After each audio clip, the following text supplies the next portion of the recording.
আপনি যদি নতুন পাসপোর্ট বানাতে চান তাহলে ভিডিওটি আপনার জন্য। কোনো দালাল ধরা ছাড়াই কিন্তু আপনি 12 দিনের মধ্যে পাসপোর্ট হাতে পাবেন ইনশাল্লাহ। আমার হাতের মধ্যে যে জিনিসটা দেখতেছেন এটা হচ্ছে যে একটা পাসপোর্ট। এটি আমি 12 দিনের মধ্যে হাতে পেয়েছি এবং কোনো দালাল ধরে নেই। আসসালামু আলাইকুম, কি অবস্থা সবার, কেমন আছেন? আশা করি ভালো আছেন। আজকে আপনাদের সাথে আমি খুব একটি গুরুত্বপূর্ণ বিষয় নিয়ে আলোচনা করব। আপনারা সহজ প্রসেসিং এ কিভাবে আপনি পাসপোর্টটা বানাতে পারেন কোনো দালাল ধরা ছাড়াই। আপনি একদম স্বল্প খরচে কিন্তু পাসপোর্টটা হাতে পেয়ে যাবেন।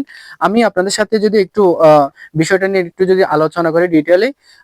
শুরুতে আপনি হচ্ছেন যে যদি কোনো নতুন পাসপোর্ট বানাতে চান তাহলে আপনি প্রথমত যে পাসপোর্টের যে ওয়েবসাইটটা রয়েছে, আবেদনের যে ওয়েবসাইটটা রয়েছে সেই ওয়েবসাইটে যাবেন। ওয়েবসাইটে গিয়ে আপনি আবেদন করতে পারেন চাইলে। আর যদি আপনি ওয়েবসাইটে যদি আবেদন করতে না পারেন তাহলে আপনি একটা কম্পিউটার দোকানে যাবেন, এবং সাথে হচ্ছে আপনার এনআইডি কার্ড নিয়ে যাবেন এবং মাওয়ার এনআইডি কার্ড নিয়ে যাবেন।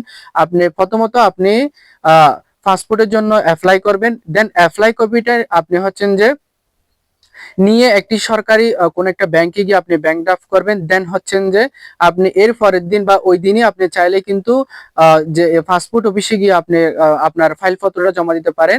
দেন আপনার যে ফাইলপত্র জমা দেওয়ার পরে আপনাকে সেখানে ওরা ছবি তুলবে, ফিঙ্গার নিবে, সবকিছু হবে। দেন এরপরে অল্প কয়েকদিনের মধ্যে কিন্তু আপনার পুলিশ ভেরিফিকেশন আসবে।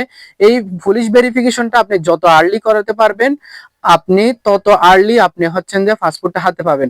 আমি আমার পাসপোর্ট বানাতে গিয়ে আমি যে সমস্যাগুলো ফেস করেছিলাম তোর মধ্যে একটা ছিল যে পুলিশ ভেরিফিকেশনটা। আমি এখানে পাসপোর্টটা বানাতে গিয়ে আমি এই জিনিসটা আমি উপলব্ধি করেছি যে এখানের মধ্যে পুলিশ ভেরিফিকেশনটা যত আর্লি হবে আপনি তত আর্লি আপনি আপনার পাসপোর্টটা হাতে পাবেন।